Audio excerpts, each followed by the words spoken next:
తాళాలోకు భావజాలాలే తమ గళాలుగా పురివిప్పుకుంటాయి. కళాకారులదే భవిష్యత్ అని చాటి చెప్పే వీరిగానాలు వినేవారి హృదయాలకు కన్నీటి తానాలు. కళాకారుల కిల్లా నల్గొండ జిల్లా నుంచి కలం పట్టి కవనం రాసి కారు చీకట్ల మార్గంలో తాను ఒక కాంతి రేఖగా మారి నేను సైతం జానపదానికి జ్ఞాన ప్రమిదనై వెలుగుతానంటున్న ప్రజాకవి కళాకారుడు అంబటి వెంకన్నతో ఈ వారం మేం ఫేమస్.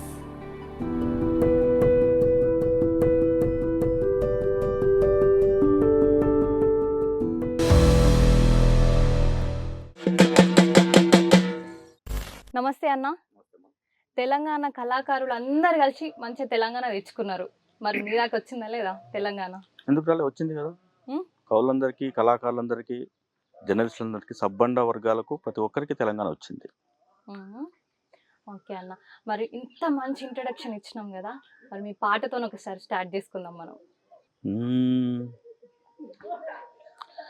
జింక పిల్లలోలే గంతులేసే కృష్ణ గోదారమ్మాలున్నా, పీక తుమ్మలు విరిగి బోళ్ళు గుట్టలతోని బీళ్ళు వారుడేంది, చెంగనాలు దోలే వాగు వంక చెరువు అలుగు దుంకుతున్నా, సెలక పంటలతోని సేత కూలి లేక చెమట విండుడేంది, నిండు గర్భిణి ఓలే సాగరు కుండలు మోసి మందికి చూడేంది, దూపదీరక నువ్వు అస్కులాడుకుంట ప్రాణ త్యాగమేంది, వందనాలు వందనాలు వందనాలమ్మో తెలంగాణ తల్లి నీకు దండాలోయమ్మో, వందనాలు వందనాలు వందనాలమ్మో తెలంగాణ తల్లి నీకు దండాలోయమ్మో, కుంకుమోలే శల్క పొతము చేసుకొని భూతల్లి ఒడిలోనా, కుంకుమోలే శల్క పొతము చేసుకొని భూతల్లి ఒడిలోనా, అంటే ఇట్లాంటి అనేక పాటలు తెలంగాణ రాష్ట్ర సాధనలో అనేక పాటలతోని ధూమ్ధామ్లతోని తెలంగాణ రాష్ట్రం తెచ్చుకున్నాము. 10 ఏళ్ళు గడిచిపోయింది. దాదాపు సబ్బండ వర్గాలు తెలంగాణ రాష్ట్రంలో మనం ఏదైతే తెలంగాణ ఉద్యమంలో, తెలంగాణ ఉద్యమ కాలంలో ఏదైతే నీళ్లు, నిధులు, నియామకాలు, వలసాధిపత్యం పోవాలనేటటువంటి కాన్సెప్ట్లో పనిచేసినాము, అవన్నిటిని కూడా సాధించుకునేటువంటి క్రమంలో ఇక్కడ దాకా వచ్చినాము. ఇవాళ నా దాకే కాదు, మీ దాకా, ప్రతి ఒక్కరి దాకా ఈ తెలంగాణ రాష్ట్రం, తెలంగాణ ఫలితాల్ని మనం అందుకుంటున్నాం. ఈ మధ్యనే అంటే తెలంగాణ రాష్ట్ర ఉమ్మడి రాజధాని మన హైదరాబాదు, అటు ఆంధ్రప్రదేశ్కు, ఇటు తెలంగాణకు ఉమ్మడి రాజధానిగా ఈ 10 సంవత్సరాల కాలం కూడా వాళ్ళకు పూర్తి కాబోతున్నది. కాబట్టి తెలంగాణ ఫలాలని, తెలంగాణ ఉద్యమ ఆకాంక్షల్ని మనం సమానంగా అనుభవించేటువంటి అవకాశం ప్రతి ఒక్కరికి ఉన్నది తెలంగాణ రాష్ట్రంలో. థ్యాంక్ యూ అన్న.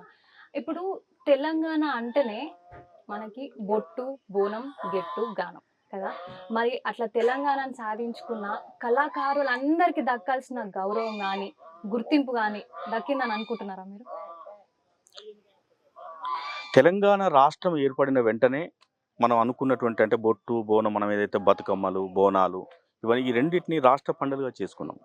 బతుకమ్మ, బోనాలు మనం చాలా, అంటే దసరా ఇట్లాంటి పండుగ సందర్భాల్లో మనం అత్యంత ఆప్యాయంగా మన జమ్మి చెట్టుని పంచుకునేటువంటి, అంటే జమ్మి పంచి దాన్ని బంగారంగా చూయించి ఆ జమ్మిని పంచి మన ఆత్మీయతని కలబోసుకునేటువంటి ఒక అద్భుతమైనటువంటి చెట్టు జమ్మి చెట్టుని మనం రాష్ట్ర వృక్షంగా చేసుకున్నాము. సో ఈర లక్ష్మణ్ అన్న తయారు చేసినటువంటి శిలాతోరణాన్ని రాష్ట్ర చిహ్నంగా పెట్టుకుని ఇట్లాంటి చాలా జరిగినాయి. సో అవి ఏవైనా కూడా అంటే ప్రజామోదం మేరకు చాలా అంశాలని మనం నెరవేర్చుకుంటూ వచ్చినాం. సో అట్లా ఆ క్రమంలోనే మీరు బతుకమ్మ పాటలు, అంటే 2003లో రాసినటువంటి పాట, దాన్ని మబ్బులు అనేటువంటి పేరుతో పుస్తకంగా కూడా నేను వేసినప్పుడు, ఈ బతుకమ్మ పాట తర్వాత వాన పాట, అవి రెండు కూడా 2 జానపద కథలు. అంటే మనకు జానపదం అనేది లేకుండా ఈ పాటల నిర్మాణం లేదు, పాట లేదు. మనిషి పుట్టిన తర్వాత మాట నేర్వడానికి ముందే పాట నేర్చుకునేటువంటి నానుడి మనకున్నది. సో అట్లాంటి జానపదం ద్వారా, అంటే జానపదులు చెప్పినటువంటి 2 కథల ఆధారంగా ఒకటి బతుకమ్మ పాట, ఇంకొకటి వాన పాట అని రాసిన. ఈ రెండు కూడా 2 జానపద కథలు. అంటే మా పెద్దవాళ్ళు 2003లో రాసిన, 2005లో అవి రికార్డ్ అయినవి. బతుకమ్మ బతుకమ్మ ఉయ్యాలో బంగారి గౌరమ్మ ఉయ్యాల ఉయ్యాల ఉయ్యాల ఉయ్యాలో ఉయ్యాల ఊగంగ ఇయ్యాల సినుకు రాలిన తడవ ఉయ్యాలో మనసు మురిసేనమ్మ ఉయ్యాల రంగు రంగుల పూలు ఉయ్యాలో రంగవల్లులాయే ఉయ్యాల భూతల్లి కొప్పున ఉయ్యాలో పొన్నగంటి పూలు ఉయ్యాల బతుకమ్మ బతుకమ్మ ఉయ్యాలో బంగారి గౌరమ్మ ఉయ్యాల ఉయ్యాల ఉయ్యాల ఉయ్యాలో ఉయ్యాల ఊగంగ ఇయ్యాల ఇరగా పూసిన గునుగు ఉయ్యాలో గుణము గల్లాదమ్మ ఉయ్యాలో గోరెంక పువ్వుల్లో ఉయ్యాలో తేనెటీగల పాట ఉయ్యాలో ఆట పాటల పల్లె ఉయ్యాలో తిర్నాల రథమాయే ఉయ్యాల బతుకమ్మ బతుకమ్మ ఉయ్యాలో బంగారి గౌరమ్మ ఉయ్యాల ఉయ్యాల ఉయ్యాల ఉయ్యాలో ఉయ్యాల ఊగంగ ఇయ్యాల. మొత్తం అంటే ఈ పాటలో ఏముంటుందంటే బతుకమ్మ అనేటువంటి ఒక జానపద నుడికారాన్ని, జానపద మకుటాన్ని, ఉయ్యాలు అనేటువంటి మకుటాన్ని తీసుకొని అప్పుడున్నటువంటి సామాజిక పరిస్థితులన్నింటినీ కూడా చెప్పుకుంటూ వస్తూ ఆ జానపద కథని దాంట్లో మిళితం చేసి చెప్తున్నాం. హ్మ్. అంటే ఈ బతుకమ్మ పండుగ ఎట్లా ఎందుకు చేస్తున్నాము, బతుకమ్మలు ఆడి అంటే ఎక్కడ కూడా మొత్తం తెలంగాణ ప్రాంతం అంతా కూడా కరువుతో కొట్లాడుతున్నటువంటి నేల ఇది, కరువు రాజ్యం వెళ్తున్నటువంటి ప్రాంతం. సో మరి ఈ కరువులో గంగమ్మకు గౌరమ్మకు ఇద్దరు అక్కచెల్లెళ్ళే వాళ్ళు. సో ఈ గంగమ్మకు గౌరమ్మకు మధ్య ఒక వాదం నడుస్తూ ఉంటుంది. ఎందుకు? శివుడు అనేటోడు గంగని పార్వతికి తెలవకుండా నెత్తిలో పెట్టుకొని వస్తాడు. సో అందువల్ల ఏమవుతుందంటే నువ్వు ఎక్కడ దాన్ని తీసుకొచ్చావు ఏంది కథ అని చెప్పి సహజంగా ఉంటుంది కదా. సో అట్లా ఆ కథ ఆధారంగా గంగకు గౌరికి మధ్య జరిగినటువంటి ఆ వాదంతో గంగాదేవి ఏం చేస్తుంది, శాపం పెడుతుంది. అంటే ఎక్కడ కూడా నువ్వు అంటే నీ గౌరీదేవి కావచ్చు, ఈ భూమి మీద ఎవరికైనా సరే ఒక సుక్క నీళ్ళు దొరకకుండా చేస్తా అని ఆమె పంతం పడుతుంది. అట్లా నీళ్లు దొరకకుండా చేస్తుంది ఎక్కడ భూమి మీద. లాస్ట్కు ఈ చివరికి ఏమైపోతుంది, గౌరీదేవి పోయి ఎక్కడ ఉన్నవే చెల్లె రావే ఏం కాద్దాం మనం కలిసి ఉందా, ఈ లోకం అల్లాడిపోతుంది అని చెప్పేసి ఆమెను పిలిస్తే బతిలాడితే అప్పుడు వస్తుంది మళ్ళీ ఈ లోకం అంతా పచ్చగా అవుతుంది అనేటువంటి కాన్సెప్ట్లో చెప్పినటువంటి కథ అది. అట్నే వాన పాట ఒకటి ఉంటుంది మనకు 5 రోజులైనా పాడుకునేటువంటి సంప్రదాయం తెలంగాణలో ఉన్నది బతుకమ్మ పాటల్ని. బొడ్డెమ్మ మొదలు బతుకమ్మ దాకా రోజుల తరబడి వాకిళ్ళలో చిన్నపిల్లల్ని కూర్చోబెట్టి బతుకమ్మలు ఆడుతుంటారు. అట్లా 5 ఆనపాట అని చెప్పేసి వానదేవుడికి సంబంధించిన పాట రాసినాం. అది కూడా కరువుకు సంబంధించిందే. వానదేవుడు అనేటోడు ఏంటంటే అంటే వేరొక ప్రాంతంలో పోయి ఒక స్త్రీ దగ్గర అక్కడెక్కడో ఉంటాడు. అందువల్లనే ఈ భూమి మీద కరువు వస్తున్నది. అప్పుడు ఆ తల్లి వాడిని దేవులాడుకుంటూ పోయి అరే ఎక్కడ ఉన్నవరా నాయన నువ్వు, ఈ లోకం అంతా ఇట్లా అల్లాడుతున్నది, నువ్వు దాన్ని వదిలిపెట్టి రారా అని చెప్పి ఆ తల్లి వేడుకునేటువంటిది చెప్పేటువంటి సందర్భంలో రాసినటువంటి పాట. కన్నె పిల్లలారా వలలో సన్నజాజులారా వలలో కన్నె పిల్లలారా వలలో అనాలి మీరందరూ. అది అంటే కోరస్ అట్లా ఉంటేనే ఆ పాటకు జోష్ ఉంటుంది. జానపద పాట అంటేనే డప్పులు, డోళ్ళు, కోరసు, బృంద, ఈ చప్పట్లు, ఇదంతా ఈ కోలాహలం అంతా ఉండాలి. అప్పుడే ఆ పాట అంటే పాట సమూహంలో పుట్టింది. పాట ఎప్పుడు ఎవరి వ్యక్తిగతం కాదు. పాట సినిమాలు వచ్చిన తర్వాత, ఇట్లాంటి యూట్యూబ్ ఛానల్స్ వచ్చిన తర్వాత రచయితలుగా మనం కనపడుతున్నాం. కానీ పాట ఒకప్పుడు సమూహమే. మనుషులందరూ కూడి ఒక దగ్గర నాట్యం ఆడుతున్నప్పుడు, ఆ నాట్యం వేస్తున్నప్పుడు వాళ్ళు అప్రయత్నంగా పలికేటువంటి పదాలే పాటలు. మామూలు నాట్యం వేస్తుంటారు. మామూలు ఒక మంట పెట్టుకునో ఆ జంతువులకు భయపడే ఒక అటవీ ప్రాంతంలో నా చుట్టూ చేరి గుంపుగా ఒక నాట్యం ఆడుతుంటూ ఆ నాట్యంలో తను అప్రయత్నంగా పలికేటువంటి పదాలే ఇవాళ పాటలుగా ఉన్నాయి. అది ఉయ్యాల కావచ్చు, తుమ్మెద కావచ్చు, బతుకమ్మ పాటలు కావచ్చు, ఇవన్నీ కూడా ఈ పాటలన్నీ కూడా మనకు జానపదుల నుంచి వచ్చినటువంటివే. ఇప్పుడు తుమ్మెద పదాలు అంటాము. తుమ్మెద పదాలు, ఏల పాటలు, రేల పాటలు, ఇవన్నీ ఎవరు కనిపెట్టినవి కావు. ఇప్పుడు మనం చెప్తున్నటువంటి ఇప్పుడున్నటువంటి సింగర్స్ కొత్తగా వీళ్ళు భూమి మీదకి తీసుకొచ్చినవి కావు ఇవన్నీ కూడా. శ్రీకంఠుడను పువ్వు తుమ్మెద, శ్రీకంఠుడను పువ్వు తుమ్మెద, 3 లోకంబులయ్యేనే తుమ్మెద, తుమ్మెద ఓ తుమ్మెద శ్రీకంఠుడను.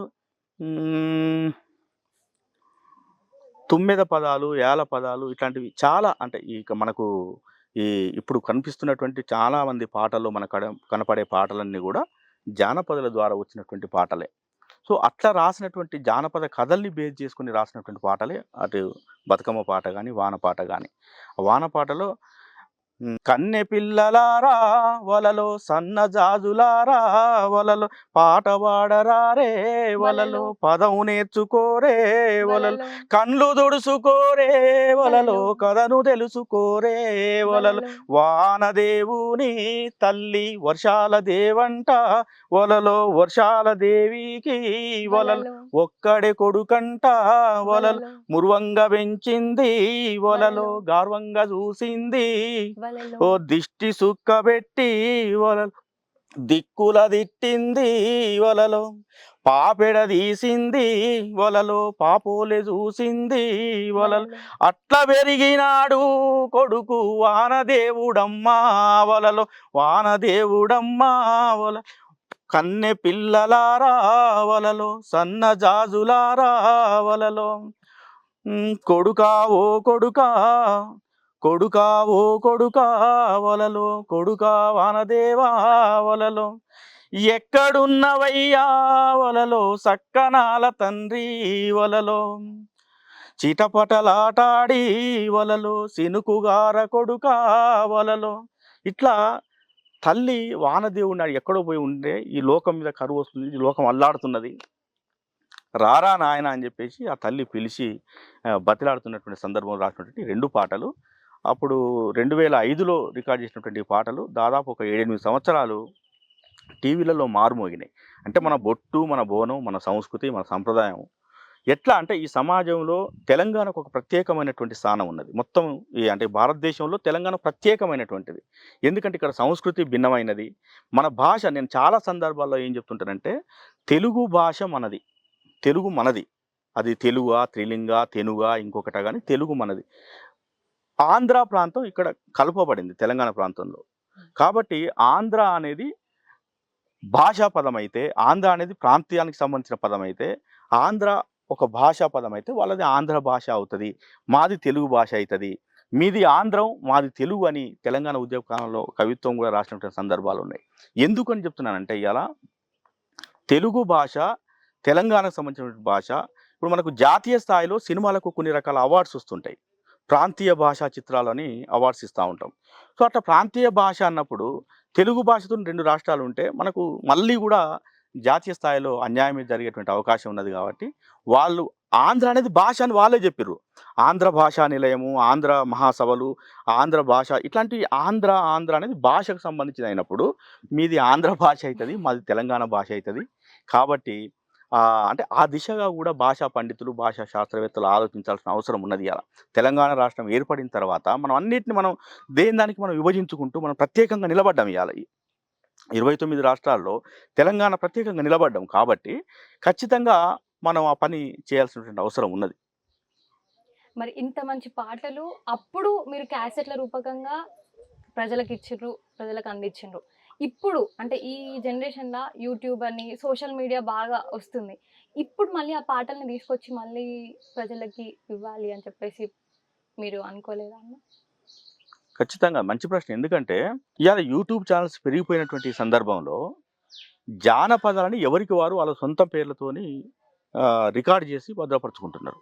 మరి కొన్ని వేల సంవత్సరాలుగా వాళ్ళు పాడినటువంటి పాటల్ని అట్లా వాళ్ళు గనుక మేము రాసిన ఈ పాట, మాది ఈ పాట అనుకుంటే అది మన దాకా వచ్చేది కాదది. సో ఇయాల చాలా పాటలు అసలు యూట్యూబ్ ఛానెల్స్‌లో వచ్చేటువంటి అనేక జానపదం అంటేనే ఇక్కడ ఒక రకమైనటువంటి రాగం పాడుకున్నప్పుడు ఇంకొక ప్రాంతానికి పోయినప్పుడు దానికి ట్యూన్ మారుతది. పదాలు చేరుతా ఉంటాయి. అట్లా వచ్చినటువంటి సారంగ దర్యా గాని మనం చూసినటువంటి వివాదం జరిగినటువంటి పాట అవును. సారంగ దర్యా పాట గాని. అంటే ఏదైనా సరే అంటే ఎవరికి వాళ్ళు సొంతం చేసుకునేటువంటి ప్రయత్నం అయితే కరెక్ట్ కాదది. ఇయాల జానపదాలు అంటే ముఖ్యంగా ప్రభుత్వం తెలంగాణ సాహిత్య అకాడమీ తర్వాత సంగీత అకాడమీ ఇట్లాంటివి ఏర్పాటు చేసినప్పుడు ఆ పాటల్ని ఏవి జానపదాలు వాటిని ప్రత్యేకంగా ముద్రించాలి, వాటిని ప్రత్యేకంగా రికార్డు చేయాలి. అంటే ప్రభుత్వం ఆ బాధ్యత తీసుకోకపోతే మాత్రం జానపదాలు అంతరించిపోతాయి. ఓకే అన్న. ఇప్పుడు తెలంగాణ తెలంగాణ తెచ్చుకోవడానికి ఎంత ప్రయత్నం అయితే చేసినామో, అందులో ముఖ్యంగా మాట్లాడుకోవాలంటే కళాకారులు. ఉద్యమకారుల కంటే ముందే కళాకారులు నడిచిర్రు. కళాకారులు నడిచిన తోవల్నే తెలంగాణ మొత్తం నడిచింది. మరి అట్లాంటి తెలంగాణ తెచ్చుకోవడానికి కష్టపడిన కళాకారులు అంటే మీరు ఏ స్థాయిలో అప్పుడు పనిచేసిండ్రు? అప్పటి ముచ్చట్లేమన్నా మాకోసం మళ్ళొకసారి గుర్తు చేస్తారా? తెలంగాణ ఉద్యమ కాలంలో అంటే 1996 జనసభ ఇట్లాంటిది మొదలైన తర్వాత మొట్టమొదట గద్దరన్న 96లోనే అమ్మా తెలంగాణ మా పాట రాసిండు. దానికన్నా ముందు ఆహ్, ప్రజానాట్య మండలికి సంబంధించిన వాళ్ళు ఒక క్యాసెట్ వేసిండ్రు. ఆ క్యాసెట్లలో చాలా చైతన్యవంతమైనటువంటి గీతాలు అంటే 1969 ఉద్యమం కానీ, అంతకుముందు ఉన్నటువంటి 52 ముల్కీ ఉద్యమంలో చనిపోయినటువంటి అమరులకు సంబంధించి కానీ సిద్ధారెడ్డి రాసినటువంటి పాట జోహారులు జోహారులు అమరులకు జోహార్ వీరులకు జోహార్ అమరులకు జోహార్ వీరులకు జోహార్ మా ఉల్లారే ఉల్ల మట్టి పుత్తిల్లల్ల మా ఉల్లారే ఉల్ల మట్టి పుత్తిల్లల్ల తొవ్వా పువ్వుల తీరు అమరులుంటారు తొవ్వా పువ్వుల తీరు అమరులుంటారు జోహారులు జోహారులు అమరులకు జోహార్ వీరులకు జోహార్. మస్తు వాడినావు. మొత్తం తెలంగాణ ఉద్యమాన్ని స్మరించుకునే విధంగా ఈ పాట పాడని వేదిక లేదు. అట్లనే తెలంగాణలో లొల్లి పుట్టింది, తెలంగాణ రాష్ట్రం కావాలని చెప్పేసి ఇవాళ ఈ 4 కోట్ల మంది ప్రజలు కోరుకుంటున్నారు అనేటువంటి సందర్భాన్ని తెలంగాణలో కరువుతో అల్లాడుతున్నటువంటి ప్రాంతాన్ని గురించి చెప్పడానికి సప్ప సప్ప సుద్ద నీరు సౌట పరల సౌటుప్పాల సూరులగన్న సూర్యాపేట ముచ్చటైన మూసి ఉన్న ఢిల్లీల లొల్లి చేసిన గాని నీరు లేదు గీరు లేదు లొల్లి లొల్లి లొల్లి బుట్టే తెలంగాణ లొల్లి బుట్టే. తెలంగాణ లొల్లి పుట్టిందని చెప్పడానికి, తెలంగాణ అమరులను స్మరించడానికి వచ్చినటువంటి మొట్టమొదటి క్యాసెట్ అది.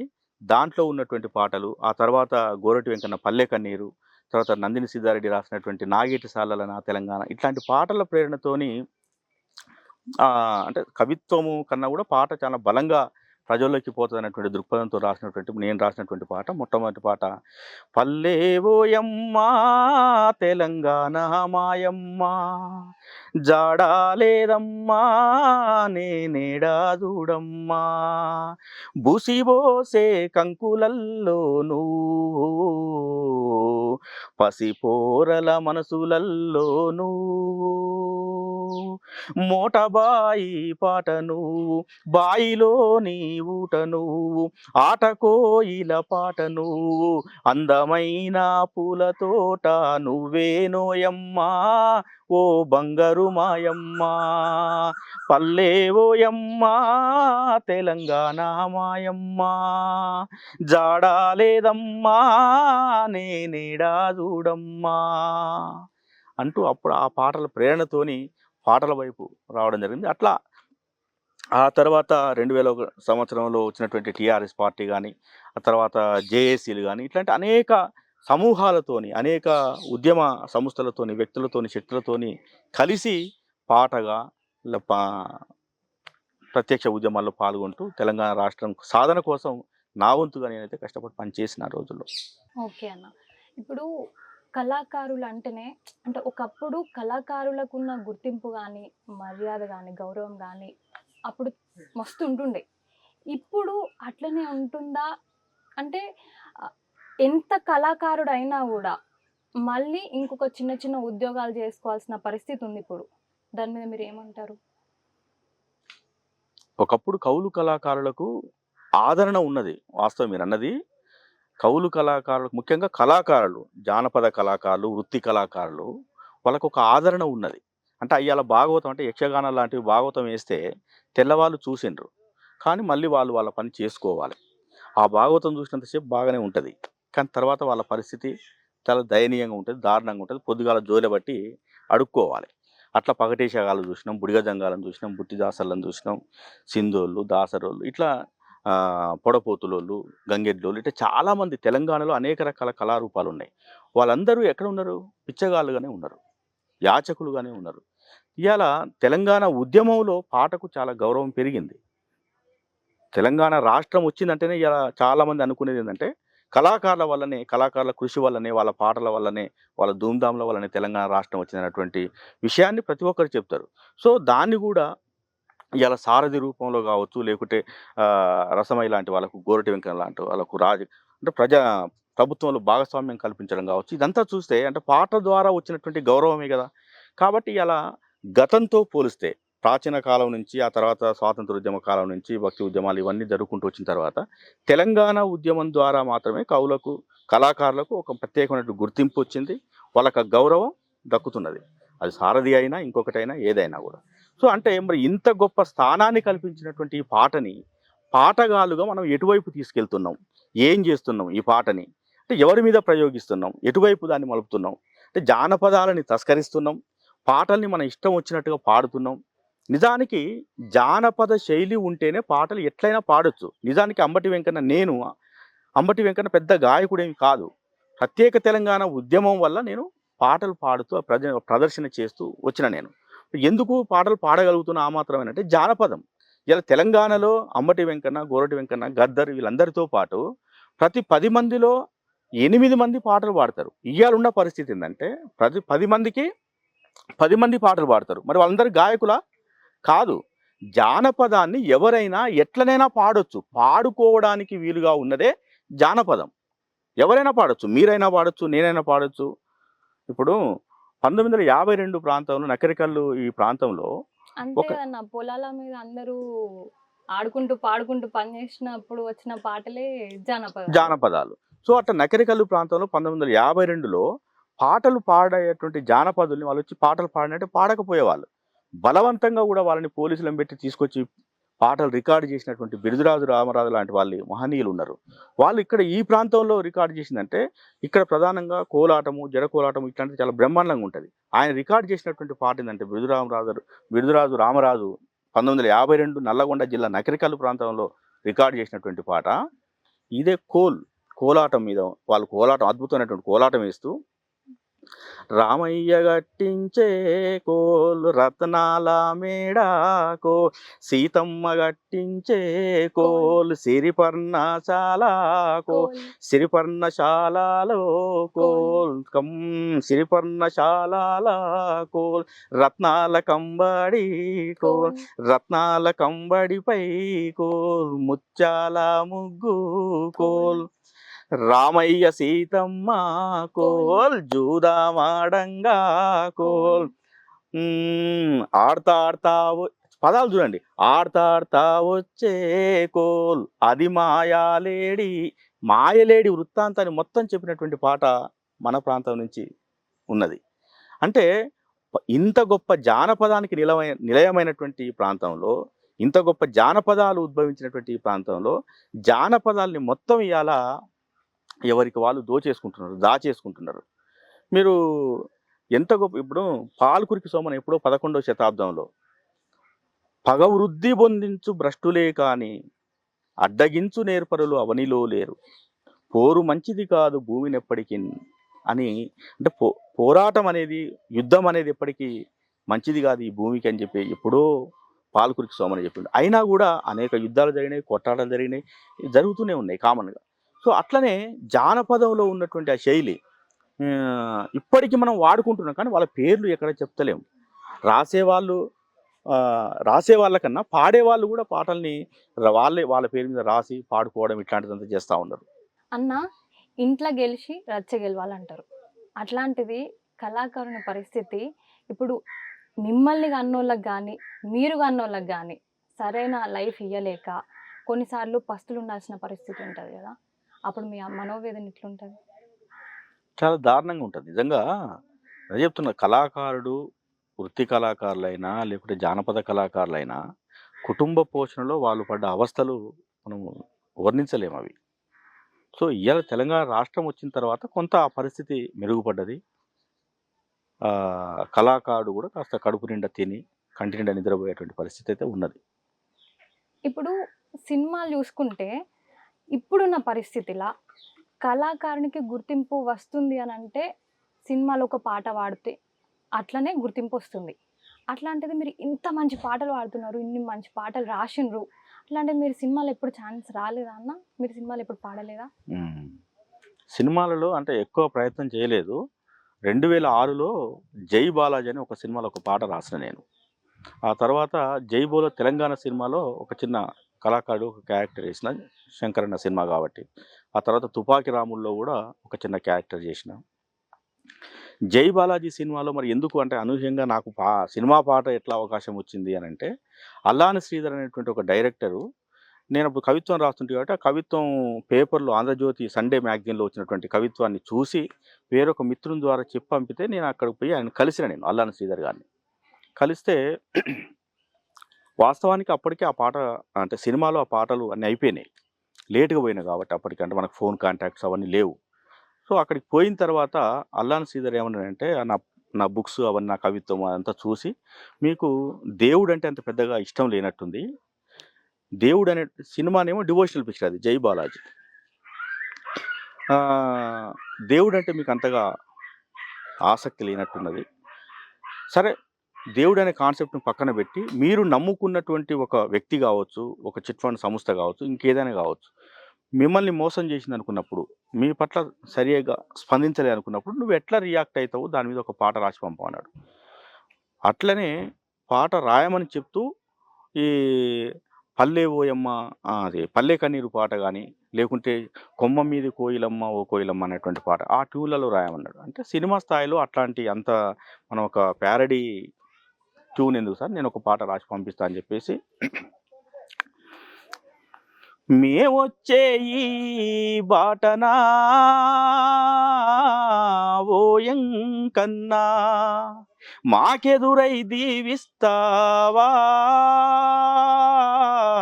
మాయంకన్నా దేవుడున్నడని భారం నీవని పుట్టెడప్పులతో ఉపాసముండి పొద్దుగూకులు కష్టం చేసిన పొట్టకూటికి నోసమైతిమి నువ్వు చూపిన బర్కతి ఏదయ్యో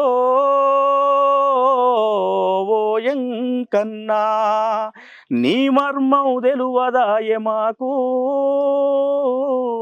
మాయంకన్నా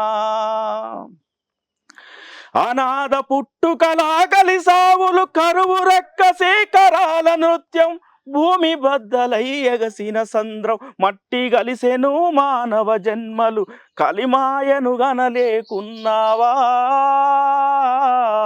ఓయంకన్నా కలియుగమున వెలసిన దేవుడివో మాయంకన్నా. ఇట్లా ఫస్ట్ ఆ పాట రాసి పంపితే ఆయన ఆశ్చర్యపోయిండు. వెంకన్న గారు మీ సాహిత్యం బాగున్నది. నాకు నిజంగా గూడా చాలామంది అడిగిండ్రు. మేమేదో భక్తి సినిమా తీసుకుంటే మధ్యలో ఈ నారాయణమూర్తి వచ్చి పాట పాడుతున్నట్టుందే అని చెప్పి చాలామంది కంప్లెయింట్స్ వచ్చినాయి నాకు. అని చెప్పి అన్నాడాయన. అంటే దాంట్లో చివర్లో ఒక చరణం గూడా ఉంటది. అమ్మలనొదిలి మమ్ముల జూడడు ఏ రాగం వినిపించాలయ్యో ఈ నల్లరాయికి. అంటే ఆ పాట విన్న తర్వాత ఆయన చాలా మందికి సర్ది చెప్పేటువంటి పరిస్థితి వచ్చింది. అల్లాని శ్రీధర్ గారు ఏమన్నారంటే నిజంగా ఆర్ నారాయణమూర్తి అట్లాంటి పాట కాదండి. కథకు అనుగుణంగా ఆ కథ చాలా బలాన్ని కల్పించేటువంటి పాట అది. మీరు సినిమా చూస్తే తెలుస్తదని చెప్పేసి ఆయన ఒప్పించి ఆ పాట పెట్టింది. దాంట్లో ప్రధానంగా ఏముంటదంటే ఆహ్, ఏ బోనం చేసి పెడుదునయ్యో ఈ నల్లరాయికి ఏ రాగం వినిపించేనయ్యో ఈ బండరాయికి అనంటే మరి నల్లరాయికి, బండరాయికి అని ఇట్లా అనొచ్చా? కాబట్టి దాని మీద విమర్శలు వచ్చినాయి అని చెప్పేసి అయినప్పటికీ కూడా ఆ సినిమాలో ఆ పాటని యథావిధిగా ఆయన అట్లనే ఉంచిండు ఆ రోజుల్లో. తర్వాత ఆయన పాట విన్న తర్వాత, రాసిన తర్వాత మీకు తృణమో, ఫణమో అన్నాడు గానీ తృణం లేదు, ఫణం లేదు. మొత్తానికి ఆ పాట సినిమాలో వచ్చినటువంటి సంతోషం. సో, నిజంగా ఇప్పుడు మీరన్నట్టు అంటే సినిమా కోసము సినిమా పాట అనేది చాలా కష్టమైనది వాస్తవంగా. అంత ఈజీ ఏమి కాదు. సినిమా పాటలు రాయడం గానీ, సినిమా పాటలు పాడడం గానీ. ఇప్పుడు చాలామంది గాయకులని వస్తున్నాడు. ఇందాక చెప్పినాను ఇంతకుముందు మళ్ళోసారి గుర్తు చేస్తున్నాను. చాలామంది తెలంగాణలో 10కి తెలంగాణలో కాదు ఇయాల దేశమంతా పాడుతా ఉన్నారు. 10 మందికి 10 మంది పాడుతున్నారు పాటలు. కానీ వాళ్ళందరూ గాయకులు కాదు. ప్రధానంగా సినిమా పాటని యాజ్ ఇట్ ఈజ్‌గా ప్రెజెంట్ చేయాలి. జానపదాన్ని నీ ఇష్టం ఉన్నట్టు పాడుకోవచ్చు. జానపదం అంటేనే ఎవరు ఎట్లా పడితే అట్లా పాడుకునేటువంటి పాట. ఏ రాగంలో అయినా పాడుకోవచ్చు. ఏ పదాలనైనా చేర్చుకోవచ్చు. ఉదాహరణకి నేను 'కల్లు' పాట రాసిన దాదాపు పెద్ద పాట 'కల్లు' పాట. ఆల్రెడీ రికార్డింగ్‌లో ఉన్నదది. నాకు తెలవకుండానే ఇక్కడ సిరిప్రోలు యాదగిరి అని ఒకతను నకరికల దగ్గర. ఆ 'కల్లు' పాట ట్యూన్ మార్చిండు. దాంట్లో కొత్త పదం ఏసిండు. పాడుతున్నాడాయన. అంటే జానపదానికి ఆ లక్షణం ఉంటది. కానీ సినిమా పాటని అట్లా పాడడానికి వీల్లేదు. కానీ ఇయాల సినిమా పాటలను అట్లే పాడుతా ఉన్నారు. అందరూ గాయకులుగా చలామణి అవుతున్నారు. ఎవరి యూట్యూబ్ ఛానెల్స్ వాళ్ళ ద్వారా. చాలా అంటే పాటని ఎటు పడితే అటు గుంజుకపోతారు. కానీ పాట ఎప్పటికీ పాటగా మిగిలి ఉంటది. అది మాత్రం వాస్తవం. అవునన్నా. ఇప్పుడు సినిమాల గురించి వచ్చింది కాబట్టి ఆహ్, సినిమాలలో గుర్తింపు రావడానికి కష్టపడతారు కళాకారులు. కానీ మరి సర్కార్ వాళ్ళకేం చెయ్యదంటారా? సర్కార్ నుంచి ఎట్లాంటి సపోర్ట్ ఉంటుంది? అంటే ఇప్పుడు ఏ సర్కారు? తెలంగాణ గవర్నమెంట్. ప్రభుత్వం అంటున్నారా? లేకుంటే మొత్తం దేశవ్యాప్తంగా ఉన్నటువంటి కవులు, కళాకారుల గురించా మన ఎట్లా? తెలంగాణ ప్రభుత్వమైనా. తెలంగాణ ప్రభుత్వం తెలంగాణ ఉద్యమంలో పనిచేసినటువంటి కవులు, కళాకారులకు ఒక దాదాపు ఒక 600 మందికి ఇయాల తెలంగాణ సాంస్కృతిక సారథి పేరిట ఉద్యోగాలిచ్చింది. నెలకు 24,000 జీతం వస్తుంది. సరే 10 ఏళ్ల నుంచి అదే జీతానికి వాళ్ళు పనిచేస్తా ఉన్నారు. సరే అది పెంచాల్సినటువంటి అవసరం అయితే ఉన్నది గానీ, నిజంగా కవులు, కళాకారులైన వాళ్ళకు ఇయాల గుర్తింపు అంటే ప్రభుత్వం ఇయ్యాలనా? లేకుంటే ఇంకొక సినిమా ఇయ్యాలనా? అన్నటువంటి అట్లాంటి పరిస్థితి అయితే లేదు. ఇయాల టాలెంట్ ఎక్కడ ఉంటే అక్కడ రాత్రికి రాత్రి సెలబ్రిటీస్ అయితున్న వాళ్ళని మనం చూస్తా ఉన్నాం. అంటే యూట్యూబ్ ఛానల్స్ ద్వారా, ఈ సోషల్ మీడియా ద్వారా. సో, మరి వీళ్ళందరూ మిగిలిపోతారా అట్లా? మిగిలిపోరు. ఇలా మనం చాలా మందిని తీసుకొచ్చి బయటేస్తా ఉన్నాం. రామతార లాంటి వాళ్ళు, బిచ్చమమ్మ లాంటి వాళ్ళు, సీతమ్మ లాంటి వాళ్ళు, ఇంకా ఇట్లా చాలా మందిని తీసుకొచ్చి ఏదో ఒక 2 పాటలు పాడించేస్తున్నాము. వాళ్ళకి కొంత ఫేమ్ వచ్చేస్తున్నది. అది కూడా జానపద పాటలు. జానపదాలే వాళ్ళు పాడేది. వాళ్ళు ఏదో పాడతారు. అంటే అట్లా ప్రతి 10 మందిలో 10 మంది పాడతారు. కానీ మనం ఎవరినైనా ఒకరిని పట్టుకుంటున్నాం మన ఛానల్ కోసమో, లేకుంటే మన అవసరాల కోసం వాళ్ళని తీసుకొస్తున్నాం. ఒక పాట పాడుతున్నాం. రోడ్డు మీద ఏసేస్తున్నాం. సో, తర్వాత వాళ్ళ పరిస్థితి ఏంది? ఇలా చాలా సినిమాలలో పాట పాడిన వాళ్ళు. మొగులయ్య ఎక్కడ ఉన్నాడు? ఇట్లాంటి అసరయ్య వాళ్ళు ఎక్కడ ఉన్నారు? సో, వీళ్ళందరూ గూడా ఒక పాట ద్వారా వాళ్ళని తీసుకొచ్చి రోడ్ల మీద ఏస్తే, ఆ పాట తర్వాత వాడు మళ్ళా అనామకుడిగా మిగిలిపోతున్నాడు. అది కాదు. ఖచ్చితంగా వాళ్ళని పుషప్ చేస్తూనే ఉండాలి. అంటే వీళ్ళలో అంత సరుకు కూడా ఉండదు వాస్తవంగా. వీళ్ళేం చేస్తున్నారంటే ఇగో పలానా సినిమాలో పలానా పాట పాడినవాడు, పలానా సినిమాలో పాట రాసినవాడు, లేకుంటే పలానా ఉద్యమంలో పనిచేసినటువంటి వాళ్ళు, ఈ పాట రాసిన వాళ్ళు, ఆ పాట ఒక్క పాటతో, ఒక 2 పాటలతో బయటికొచ్చి ఫేమ్ అయ్యి ప్రభుత్వాన్ని నిందించడము, ప్రజల్ని నిందించడము, నన్నెవడు పట్టించుకుంటలేడు, నాకేమీ చేస్తలేడు. ఇది చాలా దుర్మార్గంగా మారిపోతున్నది ఇయాల. ఇది కరెక్ట్ కాదిది. నువ్వు టాలెంటెడ్‌గా నువ్వు బయటకొచ్చినప్పుడు అంటే నీ టాలెంట్‌ని నువ్వు ప్రదర్శిస్తూనే నువ్వు ఉన్నత శిఖరాలు చేరుకోవాలి. అవునన్నా. సోషల్ మీడియా గురించి మాట్లాడుకుంటున్నాం గదా మనం. అట్లనే కళాకారునికి అంటే ఇప్పుడున్న పరిస్థితిలా కళాకారుడు గానివాడు. వాళ్ళిద్దరికీ తేడా లేకుండా అయిపోయింది అనుకుంటున్నాను నేను సోషల్ మీడియాల. దాని మీద అవును. మీరేమంటారు? అవును. ఖచ్చితంగా. అంటే ఎంతోమంది వాళ్ళకి టాలెంట్ ఉన్నా లేకపోయినా అంతే మీరు చెప్పినట్టు రాత్రికి రాత్రి ఒక పాట పాడిండా వాడిని సెలబ్రిటీ చేసేసి యూట్యూబ్‌లో తీసుకొస్తున్నారు. దాని తర్వాత పలానా వ్యక్తికి తర్వాత ఆపర్చునిటీస్ ఉంటున్నాయా? లేవా? అది ఎవరికి వాళ్ళకి తెలవదు. అవసరం లేదు ఇగ. వాళ్ళకి అవసరం లేదు. అంటే మనం మన అవసరానికి తెచ్చుకున్నాం వాడిని. వానితో ఒక పాట పాడించుకున్నాము, రికార్డ్ చేసినాము. ఖతం. వాడు అవతలికెళ్ళిపోతాడు. వాడేం చేస్తున్నాడు అవతలికి పోయి, నేను పలానా పాట పాడినవాడు, లేకపోతే పలానా పాటను పాడినవాడు ఇట్లా అయిండు. పాట అంటే ఈ పాట రాసినవాడు ఇట్లా అయిండు అని మనం వాళ్ళని అంటే ప్రభుత్వాన్ని నిందిస్తున్నాము, లేకుంటే సమాజాన్ని నిందిస్తున్నాము. వాళ్ళనెవరు పట్టించుకుంటలేరు అని. సో, ఇది కరెక్ట్ కాదు అని చెప్తున్నాను నేను. మరి అట్లాంటి కళాకారుల పరిస్థితి ఇంట్లో ఎట్లుంటదన్న? నిజంగా అంటే కళ కోసమే బతికిన వాళ్ళైతే, కళని ప్రేమించే వాళ్ళు, కవిత్వాన్ని ప్రేమించే వాళ్ళైతే, నిజమైనటువంటి కళాకారులైతే, వాళ్ళు నన్నెవరో పట్టించుకుంటలేరనేటువంటి ఆలోచన ఎన్నడూ చేయడు. నా కుటుంబం గడుస్తుందా లేదా అన్నటువంటి ఆలోచన చేయడు. కళ కోసమే బతుకుతుంటాడు. వాడు పాట పాడితే నలుగురు పరవశించిపోవాలి. తానొక పాట రాస్తే 10 మంది మెచ్చుకోవాలనేటువంటి అట్లా ఉంటాడు తప్ప, ఒక పాట రాసి, లేకుంటే ఒక పాట పాడి, నన్ను ఈ సమాజం పట్టించుకుంటలేదు, నన్ను కుటుంబం పట్టించుకుంటలేదు, ఇట్లా ఎప్పుడు అనుకోడు. నిజమైనటువంటి కళాకారుడు చాలా సంతృప్తిగా జీవిస్తాడు. ఇట్లా ఈ పక్షులు అంటే ఈ భూమి మీద పక్షులు నివసిస్తున్నట్టు, లేకుంటే జంతువులు అడవిలో తిరుగుతున్నట్టు అంత ఆహ్లాదంగా, హాయిగా, స్వేచ్ఛగా పదాలు పాడుకుంటూ తిరుగుతాడు. నిజమైన కళాకారుడు ఎప్పుడు గూడా కుటుంబ పోషణ అంటే మన కుటుంబాన్ని వదిలేయాలనా? మరి వీళ్ళు నిజమైన కళాకారుడైనంత మాత్రాన కుటుంబాన్ని వదిలేయాలనా? లేకుంటే మిగతా సమాజాన్ని పట్టించుకోవద్దంటే అది గూడా కాదు. అంటే ఒక స్వార్థం లేని మనిషిగా, నిస్వార్థమైనటువంటి జీవిగా వాడు ఈ భూమి మీద కొంత ప్రేమని, ఆహ్లాదాన్ని పంచుతూ ఉంటాడు. అది నిజమైన కళాకారుడు చేసేటువంటి పని. ఇవాళ డబ్బుల కోసం వెంపర్లాడడము, లేకుంటే ఇంకా అంటే నానా గడ్డి గడిచేటువంటి పరిస్థితుల్లో కళాకారులు ఉన్నది చాలామంది. ఇవాళ పరిస్థితి అట్లనే ఉన్నది. దాని గురించి నేను మాట్లాడదలుచుకోలేదు. ఓకే. సో ఇప్పుడు మీ కుటుంబం గురించి, మీ గురించి ఒకసారి మాకు చెప్పండి. నాకు అంటే మా నాన్న జిల్లా పరిషత్‌లో అటెండర్‌గా పనిచేసేవాడు. కొంత ఒక 4, 5 ఎకరాల వ్యవసాయం ఉన్నది మాకు. కాబట్టి మంచిగా మా నాన్న కూడా మంచిగా మమ్మల్ని అందరిని చదివించిండు. నేను ఎంఏ, బీఈడీ చేసిన. తర్వాత టీచర్ ఉద్యోగం అంటే తక్కువలో అంటే 2 మార్కులతోని, 3 మార్కులతోని పోయింది. కారణం కూడా తెలంగాణ ఉద్యమంలో. అంటే ఉద్యమాన్ని నిందించడం కాదు గానీ, తెలంగాణ ఉద్యమంలో అలుపెరగకుండా పనిచేయడం ఒకటి.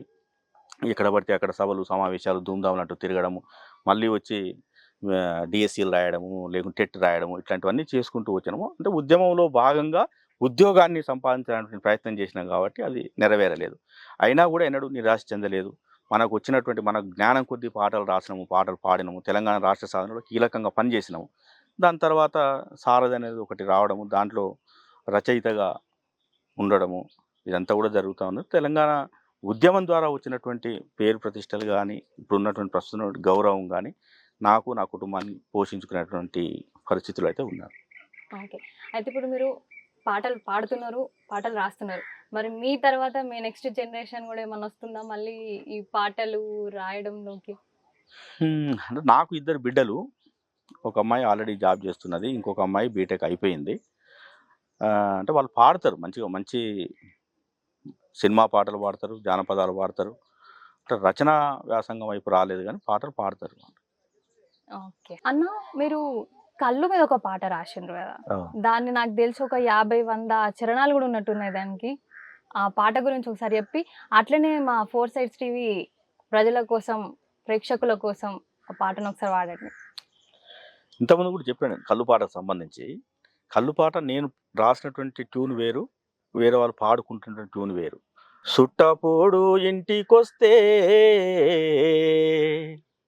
సుట్టపోడు ఇంటికొస్తే మాట నిలబెట్టేది కల్లు, ఆడపిల్లాలైనా గాని బతిలాడి పోసేది కల్లు, అమ్మవారు పోసి ఆరమ్మ గోసయ్యి అల్లాడిపోతుంటే కల్లొంపి మొక్కేది తాల్లో ఎన్ని ఎల్లో, ఈదులో ఎన్ని ఎల్లో, తాటి వనమున్న పల్లె చూడ సక్కాదనము తల్లో,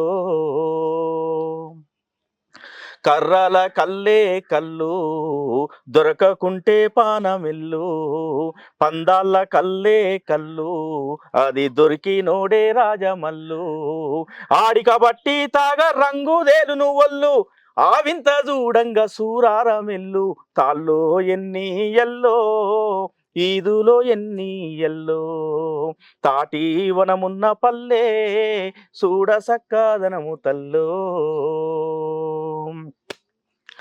గొర్ల మందను దోలుకొని కొండలు గుట్టలు తిరిగి గౌడొచ్చే యాళ్ళకు నువ్వు ఎర్ర టెండలో తాళ్ళజేరి, ఒక్క రేఖ కళ్ళు తాగందే నీ ఒళ్ళు, తెల్లారి మల్లెట్టలేసి తిరిగేవు, తాల్లో ఎన్ని ఎల్లో, ఈదులో ఎన్ని ఎల్లో, తాటి వనమున్న పల్లె చూడ సక్కాదనము తల్లో.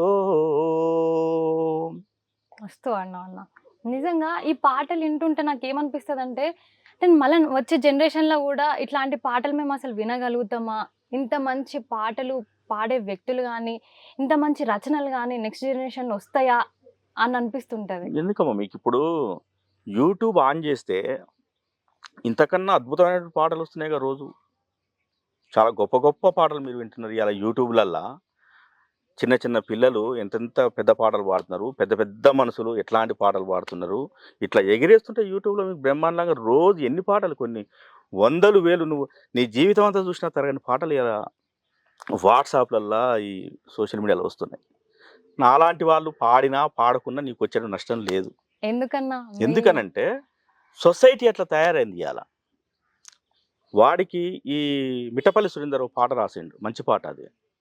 అరచేతిలో ఉన్నది అరచేతిలో ఉన్నది వైకుంఠం అని ఆ, మంచి మిట్టపల్లి సురేందర్ పాట చాలా అద్భుతంగా యాప్ట్ అంటే ఈ సందర్భంగా గుర్తు చేసుకోవాలి దాన్ని. అట్నే అభినయ్ శ్రీనివాస్ కూడా ఒక పాట రాసిండు సెల్ ఫోన్ మీద. అంటే సెల్ ఫోన్ అనేది ఇవాళ ఎంత ప్రమాదకరంగా మారింది. దానివల్ల చాలా రకాల ఉపయోగాలు ఉంటే ఉండొచ్చు. అంటే అట్లా వాళ్ళు రాసినటువంటి ఆ పాటలు సెల్ ఫోన్ వల్ల జరిగేటువంటి నష్టము, సెల్ ఫోన్ వల్ల జరిగేటువంటి అంటే ఎంత ప్రమాదకరంగా సమాజం మారిపోయేటువంటి పరిస్థితి అనేటువంటి విషయాన్ని వాళ్ళు చాలా అద్భుతంగా చెప్పిర్రు ఆ పాటల ద్వారా. సో నేనేమంటున్నానంటే ఇవాళ వాళ్ళు ప్రత్యక్షంగా వచ్చి మిట్టపల్లి సురేందరు, అభినయ్ శ్రీనివాసు, లేకపోతే కోదారి శ్రీను, అంబటెంకన్న ఇట్లాంటి వాళ్ళు వచ్చి ప్రత్యక్షంగా కూర్చొని పాడేటువంటి పరిస్థితి లేదు.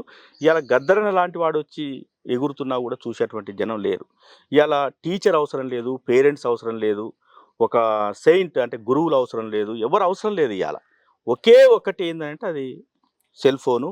దాంట్లో నీకు లేనిది ఉండదు, సర్వం అందులోనే ఉంటుంది. సో ఆ పరిస్థితిలో ఇవాళ సమాజం నెట్టివేయబడతా ఉన్నది. ఆ పరిస్థితిలో సమాజం కూరుకుపోయింది కాబట్టి ఇంకా ఎవరితో పని లేదు. ఎవరు చెప్పినా వినరు. ఇప్పుడు పిల్లలు కూడా అట్లనే తయారవుతున్నారు కదా అన్న. పిల్లలు అట్లనే తయారవుతురు కాదు, తల్లిదండ్రులు అట్లా తయారు చేస్తుండ్రు అనాలి. వాడికి అన్నం తినిపిరని అంటే ఒకప్పుడు చందమామ చూపించేది, ఇప్పుడు సెల్ ఫోన్ ముందలేసి వానికి ఏదో ఆటలు పెట్టేసి తినిపిస్తున్నది.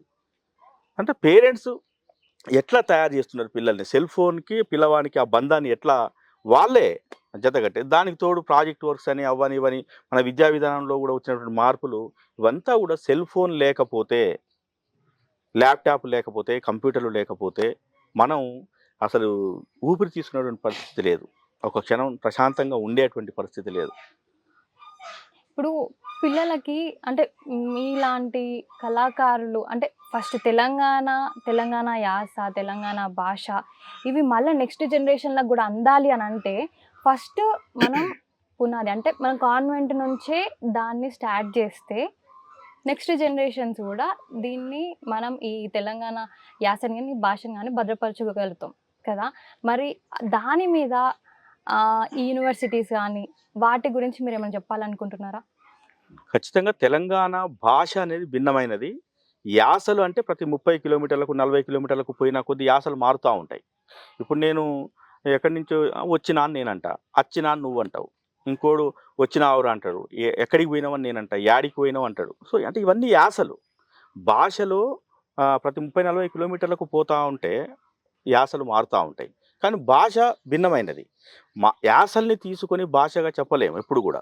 సో మరి ఈ భాషని పరిరక్షించాలంటే, తెలుగు భాషకు ఉన్నటువంటి గౌరవాన్ని నిలబెట్టాలంటే ఖచ్చితంగా తెలుగు విశ్వవిద్యాలయం లాంటిది, లేకుంటే తెలంగాణ భాషా సాంస్కృతిక శాఖ లాంటి వాళ్ళు, అధికార భాషా సంఘాలు ఉన్నాయి, తెలంగాణ సాహిత్య అకాడమీ ఉన్నది. ఇట్లాంటి వాళ్ళందరూ కూడా ఒక ప్రామాణికమైనటువంటి భాషని తయారు చేసుకోవాల్సిన అవసరం అయితే ఉన్నది. ఎందుకంటే ఇవాళ ఉమ్మడి ఆంధ్రప్రదేశ్ రాష్ట్రంలో 1956 ఆంధ్రప్రదేశ్ రాష్ట్రం ఏర్పడ్డప్పుడు భాష ఖచ్చితంగా మనకు ఒక ప్రామాణిక భాష కావాలని చెప్పేసి ఆ భాషనే పత్రికలు వాడాలి, ఆ భాషనే టీవీలలో వాడాలి. క్యారెక్టర్ పరమైన భాషలు వేరు. ఇప్పుడు బిత్తిరి సత్తి ఒక క్యారెక్టరు, లేకుంటే ఇంకొక ఏదో ఒక క్యారెక్టర్ తీసుకొని సినిమాలో ఒక క్యారెక్టర్ పెట్టి ఆ క్యారెక్టర్ అట్లా ఇప్పుడు చంద్రబాబు మాట్లాడుతాం ఒక క్యారెక్టర్ అది.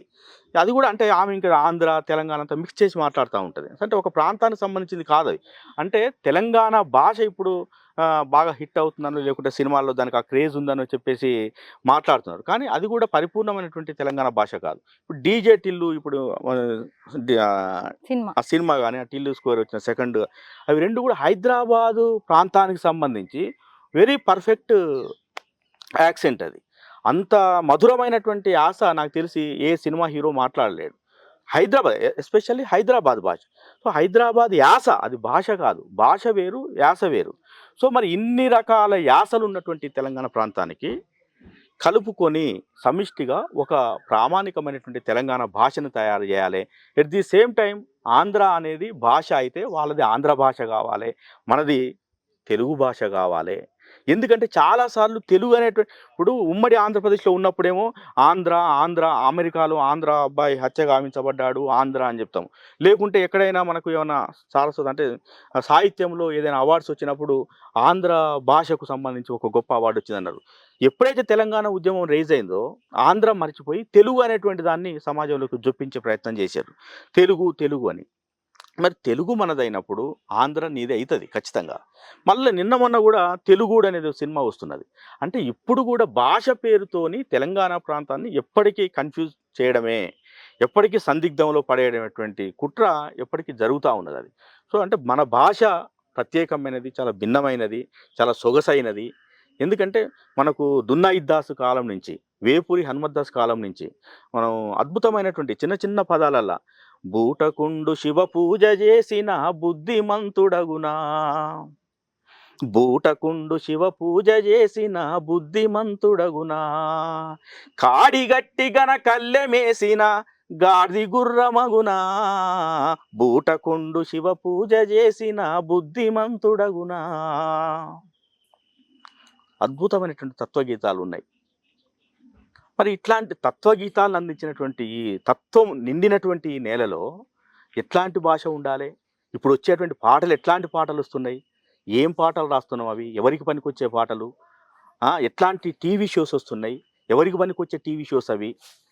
ఏమిటికి జబర్దస్త్ వల్ల వచ్చే భాషని ఇంత జుగుప్సాకరంగా ఆ, వాడు మాట్లాడేటువంటి పదాలు వింటుంటే నవ్వెందుకు వస్తున్నది మీకు?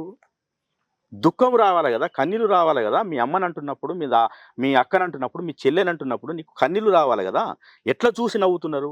ఒక దండుపాల్యం సినిమాని ఎట్లా మీరు ఎంజాయ్ చేస్తున్నారు? ఒక జబర్దస్త్ స్కిట్ని మీరు ఎంజాయ్, అది అంతా కామెడీ కాదు కదా. నవ్వు నవ్వు ఆరోగ్యకరంగా ఉండాలి. నవ్వు తల్లిని కించపరిచి, చెల్లిని కించపరిచి, మనకు ఉన్నటువంటి బంధాలని కించపరిచి చేసేటువంటిది హాస్యం ఎట్లయితుంది? అపహాస్యం కదా అది.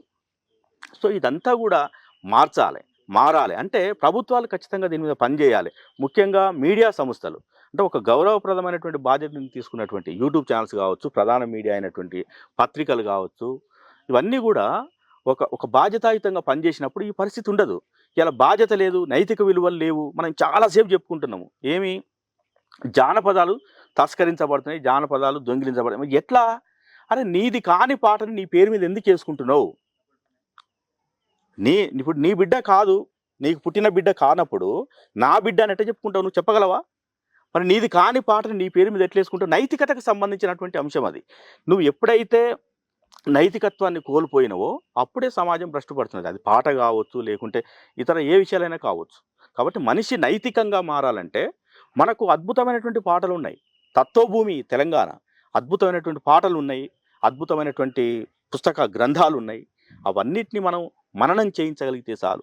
కాళోజీ మాటల్ని, ఇప్పుడు సినిమా పాటలు అంటే సినారేకి మించిన సినిమా పాటలు మనం ఏమి రాయగలము కదా. అంత భాష మనం వాడగలమా? ఆ భాషా పరిజ్ఞానం ఉన్నదా?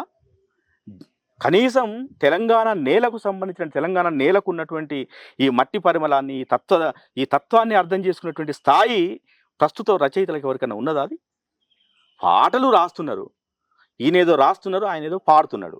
వాళ్ళంతా గాయకులా? మనసుని మనసు ఉయ్యాలలు ఊగాలి కదా. ఒక్కొక్క పదం, ఒక్కొక్క పాట. అట్లాంటి పాటల్ని వదిలేసి పొడికట్టు పదాన్ని పట్టుకొని ఇవాళ యూట్యూబ్లలో ఫేమస్ అయిపోతున్నాం. ఏది పెట్టినా ఫేమస్, పెండ పెట్టినా ఫేమస్ అవుతారు అలా యూట్యూబ్లో. ఎంత ఎక్కువ పెండ పెట్టగలిగితే అంత ఎక్కువ ఫేమస్ అవుతున్నాడు వాడు. మరి అంటే ఈ చెత్తలో మంచిని ఎత్తుకోవడం చాలా కష్టం. కాబట్టి ఇవాళ చేయాల్సినటువంటి పని ఏంటంటే తెలుగు విశ్వవిద్యాలయం కానీ, భాషా సాంస్కృతిక శాఖ కానీ, సాహిత్య అకాడమీ కానీ, సంగీత అకాడమీ కానీ, దేనికి దానికి ఎక్కడికక్కడ తెలంగాణ జానపదాల్ని గుంజుకొచ్చి లోపల భద్రపరచాలి, భవిష్యత్తు తరాలకు అందియాలి. అది మన వారసత్వ సంపద. అది కొన్ని వేల సంవత్సరాలుగా మన తాతలు, తండ్రులు, ముత్తాతలు మనకు అందిస్తున్నటువంటి చరిత్ర అది. ఇప్పుడు సర్వాయి పాపన్న చరిత్ర, కొండలరాయని చరిత్ర, ఇట్లాంటి చరిత్రలన్నీ కూడా నువ్వు ఏ పాట ఏది చూసినా కూడా వాళ్ళు వర్ణించే వర్ణనలు అవన్నీ కూడా చాలా దగ్గరగా ఉంటాయి. అవన్నీ కూడా సో అవన్నిటిని ఇవాళ మనం కాపీ కొట్టేసి ఎవరికి వాళ్ళు సొంత పేర్లతో ముద్రించుకుంటున్నాం. కాబట్టి ప్రభుత్వం దాని మీద ఖచ్చితంగా ఈ సంస్థలు వాటి మీద దృష్టి పెట్టి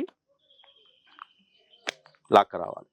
అట్లా చేస్తేనే నెక్స్ట్ జనరేషన్స్కి అందుతాయి. ఖచ్చితంగా భవిష్యత్తు తరాలకు మన భాష అందాలంటే, భవిష్యత్తు తరాలకు మన పాట మళ్ళీ యథావిధిగా ఈ పాటలన్నీ అందాలంటే అద్భుతమైనటువంటి యక్షగాన రాగాలు ఉన్నాయి.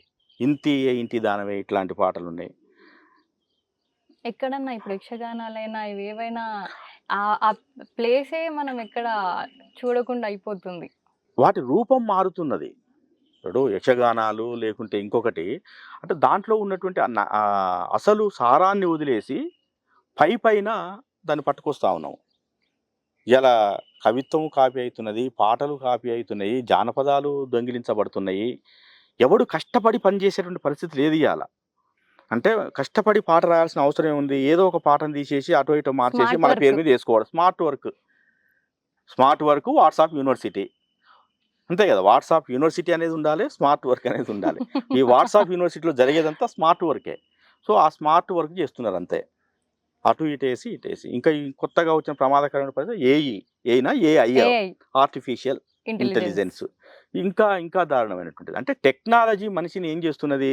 అత్యంత సోమరిపోతులుగా, అత్యంత అవినీతిపరులుగా, అత్యంత లంచగొండి అంటే చెడు వైపు ఈ సమాజాన్ని మరలించేటువంటి ప్రయత్నాలే ఎక్కువ జరుగుతున్నాయి సాంకేతికత వల్ల. సో, దాన్ని అరికట్టాలి. ఒక మంచి సమాజాన్ని నిర్మించాలని ముఖ్యంగా తెలంగాణకు ఒక గొప్ప స్కోప్ ఉన్నది. తెలంగాణకు ఒక గొప్ప సాహిత్య చరిత్ర ఉన్నది. తెలంగాణకు గొప్ప జీవన ప్రమాణ స్థాయి ఉన్నది. కాబట్టి వాటన్నింటిని పరిరక్షించుకోవాలంటే మీరు మొట్టమొదట మీరు చెప్పినట్టు మన కట్టు, మన బొట్టు, మన బోనం. సో, మరి అవేనా?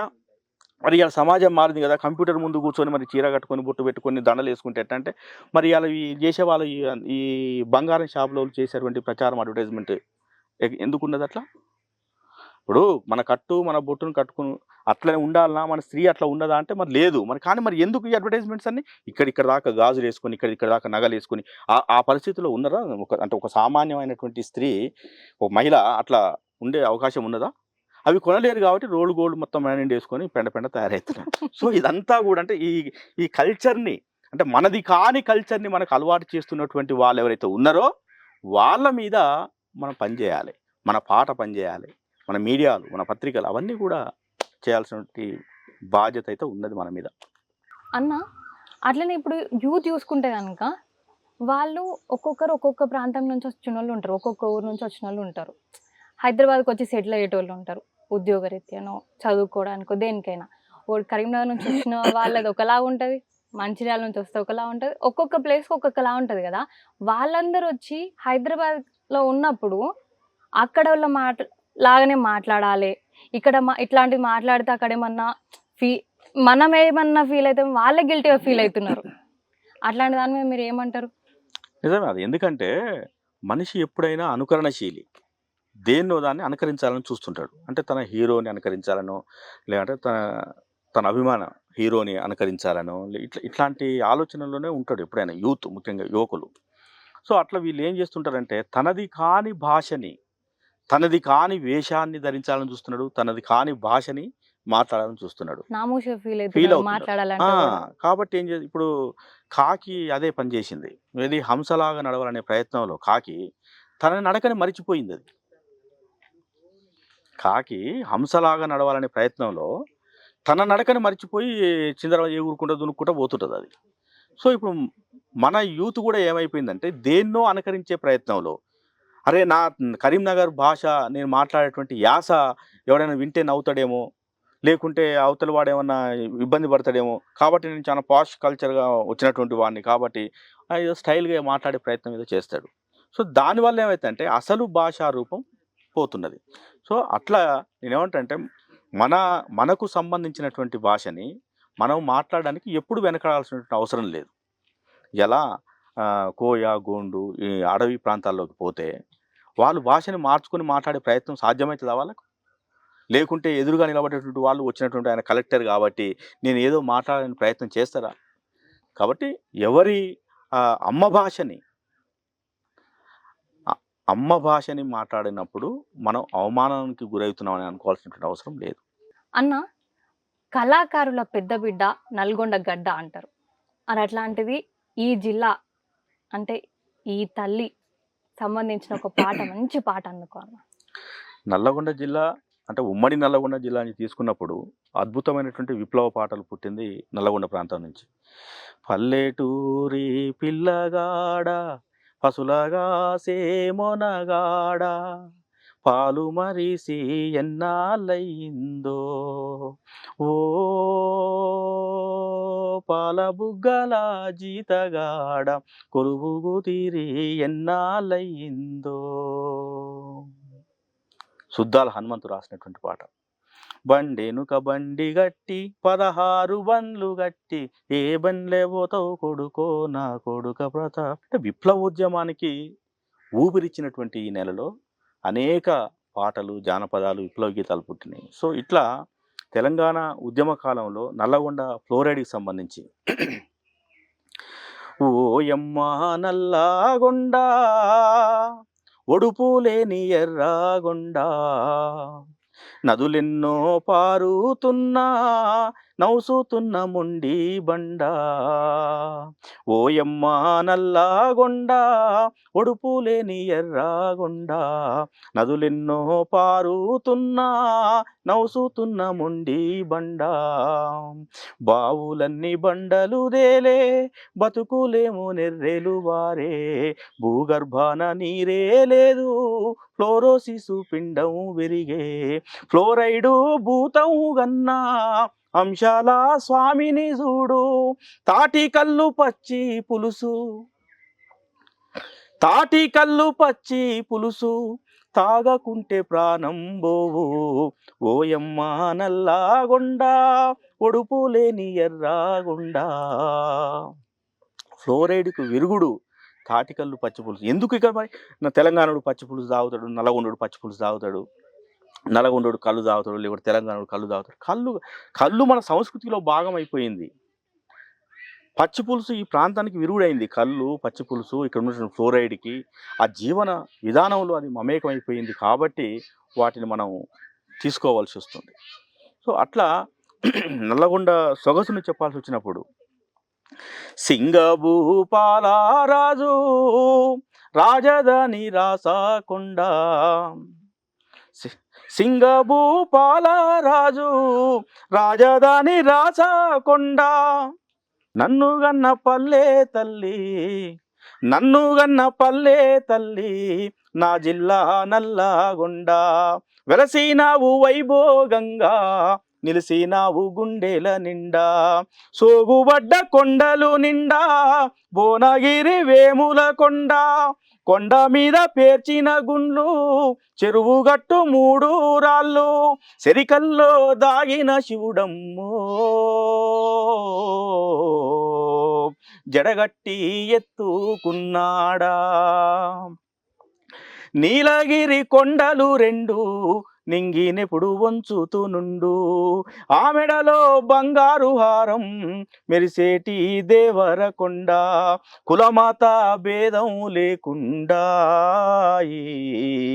కూడుండే సంపదనిచ్చినవే నన్ను గన్న పల్లె తల్లి నా జిల్లా నల్లగొండ వెలసినావు వైభోగంగా నిలిసినావు గుండెల నిండా నిలిసినావు గుండెల నిండా.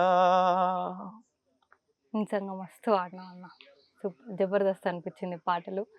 అమ్మటి వెంకన్న మీతో మాట్లాడుతుంటే నాకు అంబల్ అయినంత తిరమైంది. ఓకే, థ్యాంక్ యూ అన్న. మేం ఫేమస్ అనే ప్రోగ్రామ్ ద్వారా మీరు 4 Sides టీవీకి వచ్చిండ్రు, ఇంత మంచిగా మాట్లాడిండ్రు. అట్లనే మీరు కూడా వచ్చే కళాకారులకు కానీ ఇంకా పైన వచ్చే కళాకారులకు కానీ వాళ్ళకి ఏదైనా చెప్పాలనుకుంటున్నారా 4 Sides టీవీ ద్వారా? 4 Sides టీవీ అంటే పేరే అద్భుతంగా ఉన్నది. అంటే 4 దిక్కులు 4 దిక్కులు ఆ నలుగురు. సో ఇట్లా ఒక మనిషిలోని 4 దృక్కోణాలని వెలికి తీసేటువంటి పనిలో, అది కూడా మేం ఫేమస్ అనేటువంటి ఒక కార్యక్రమాన్ని పెట్టుకొని ఒక మనిషిలో ఉన్నటువంటి 4 కోణాలని వెలికి తీసేటువంటి పనిలో ముందుకు సాగుతున్నటువంటి 4 Sides టీవీ ఛానల్ యాజమాన్యానికి, 4 Sides టీవీ ప్రేక్షకులకు, మేం ఫేమస్ అనేటువంటి ప్రోగ్రాం ద్వారా నన్ను ఈ కార్యక్రమానికి పరిచయం చేసినటువంటి 4 Sides టీవీ యాజమాన్యానికి, సిబ్బందికి, ప్రతి ఒక్కరికి పేరు పేరున ధన్యవాదాలు తెలియజేస్తూ 4 Sides టీవీని ఖచ్చితంగా మనం చూద్దాం, ఆదరిద్దాం. కళాకారుని మంచి చెడు అన్ని మాత్రం మంచుకొని ఇంత మంచి పాటలు మాకు అందించినందుకు ధన్యవాదాలన్నా. Thank you.